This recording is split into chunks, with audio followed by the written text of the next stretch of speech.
Hi everyone, it's me Darlene. I am going to be doing a no-sew project for you guys today. I'm hoping that you like it. I'm going to be honest, I have never done this. I've never even seen it. It's just stuck in my head. I looked everywhere on YouTube because I figured there has to be a video out there showing approximately what I'm about to do, and I wanted to see how it came out, but I can't find one. It's just a fringed fleece scarf that I will be using this particular pattern that I like so much. These are fleece throws that I purchased at Walmart for only $2.50 each. I bought 10 of them to do different projects. I have no idea how this is going to turn out, so stick with me and we'll have fun figuring it out together. Computer's making noise for no reason. We're just going to head over to my table, and again, this is no sew. All you have to do is know how to use a pair of scissors, and I think you know how to do that. So let's go. Okay, these throws are 50 by 60, and I'm just going to open it up. And the only thing that you really have to pay attention to is you want to make sure that you've got your stretchy way in the right direction, and I'm going to show you in a second here.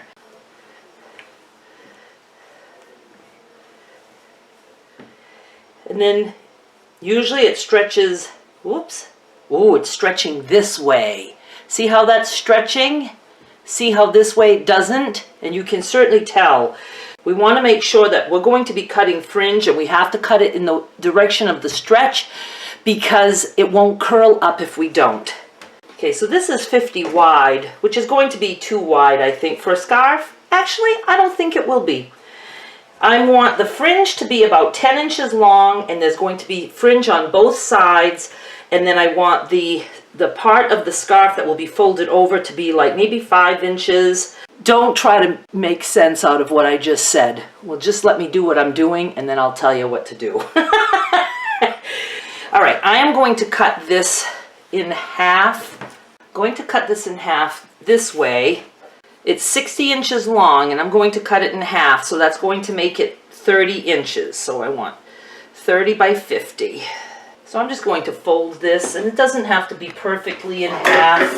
And then I'm just going to cut here all the way across.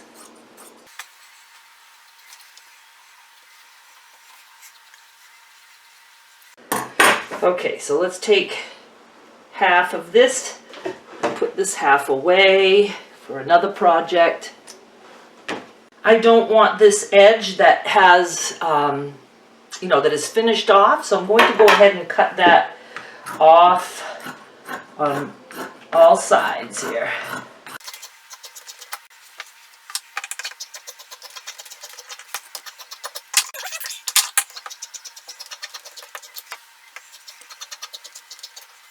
If your fleece is rounded, as mine is, that's okay if you have a little rounded spot there, because we're just going to be fringing all this anyway. All right, I'm going to measure this for you to give you an idea of what I have here for fabric. You can make it any size you want. I'd rather go too big because I can always cut it smaller and shorter after. So this is like 28. So I'm starting with a piece of fabric that is 48 wide, by 28 tall, and the 28 tall is the part that is stretching, see? That's very important. Now I'm going to fold it in half this way. Again, does not have to be perfect, but you can see I'm still, see, stretchy this way. It's not stretchy this way. I mean, it might look like it is, but you can feel that it's not stretchy. This is the way it's stretching, so this is the way I have to cut. I'm going to just eye this. Like if I put this here, I'm going to cut about 9 inches of fringe, and that'll give me 1, 2, 3, 4, 5 inches of scarf. Again, not sure if this makes sense. It will when I'm done. Let's see if I can zoom for you a little bit, and I'll try to get under you a little bit better. So this is the stretchy way, which is what we want. And I'm just going to start cutting. Now you can see the bottom piece is not even. I don't care. I'm just going to cut through the first layer, and I'm going to cut about a 1/2 inch. And then I'm going to do that all across. When I get to double fabric, I'm going to try to cut through the 2 layers at once. Doesn't matter if it's perfectly straight. Doesn't matter if something's accidentally cut off. I'm making up the rules because I have no idea how this is going to turn out, so it's easy to make up rules. And let's just do this all across.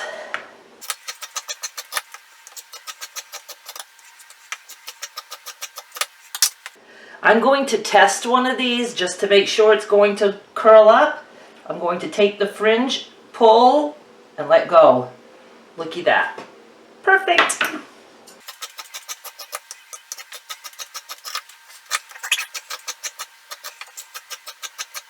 I'm just going to turn the camera off for a little bit, and I'm going to finish cutting this, and then I'll be back. I just wanted to show you that I ended up folding my fleece over in half this way also, so I don't have so much to cut, so I'm just able to cut through 4 layers at a time. So that might be something that you want to do. I now have the entire scarf fringed, and now I'm going to start yanking on each fringe. Let's see if I can bring you closer again.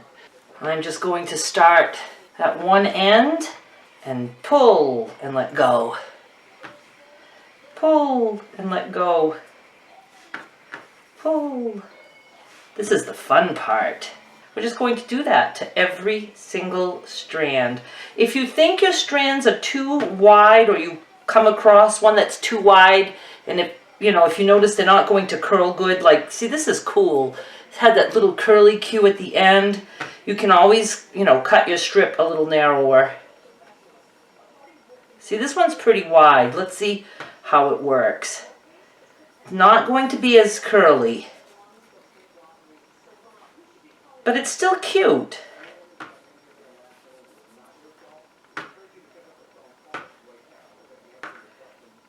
All right, I'm going to just continue doing this all the way down.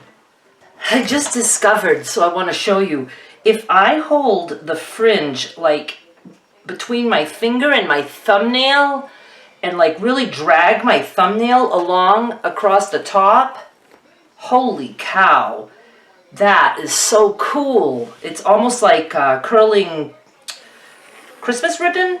You know how we can curl that, like dragging it along the edge of the scissors? Well, this is super cool. Here's a pretty thick one. Let's see how it works with this thick one. Beautiful. So try that method. Don't worry about them getting too curly. I think they'll end up hanging down more after the scarf is worn a little bit. Okay, I'm just going to continue. I have finished this scarf, and you can see that I have fringe all the way down. And it wasn't really necessary for me to do it this way. I don't know why I felt like I wanted it this way. So you see, if we open up the scarf, you have fringe on both sides. Let's see if I can show you this way. I just thought it would be nice if the scarf was folded over and it just made more fringe. But you could certainly have just cut this down the middle and, make 2 scarves out of this. It would just be a 1-layer scarf with fringe. But what I did is I took this upstairs. The lighting was terrible. I only have like 1 light on the ceiling in my mother's old bedroom, but I wanted to put this on my mannequin. At the time, there was absolutely no way I was putting this on me. I was so hot, and the thought of anything around my neck just was unbearable. So I went and put it on my mannequin, and it's dark, but just to give you an idea of the different things that you can do with a scarf like this, it was a very fun and easy project. And I do suggest that you do the drag the fingernail along, the top method, and it just curls so nice. I just love it. So you will see the images. This will be going on eBay, hopefully very soon, just to move it because I don't need it. I'm not a scarf kind of girl. But I just thought it would be fun to do, and it was. And I've got more projects coming on the way, so just take a look at the pictures. Sorry about the darkness and probably not showing the true color of the scarf, but it gives you an idea of how you can style it. All right, thank you so much for watching. I hope you enjoyed. Bye! This is just crossed over in the front. This is worn as a collar. You just drape it to the front of your neck and let the ends hang in the back, and then you can put your coat on over it. This is just worn over the shoulders like a shawl or a couch cozy. This is a knotted scarf. I just put it around the neck and then, made a knot in the front. And this is a headscarf, and I think it looks pretty cool.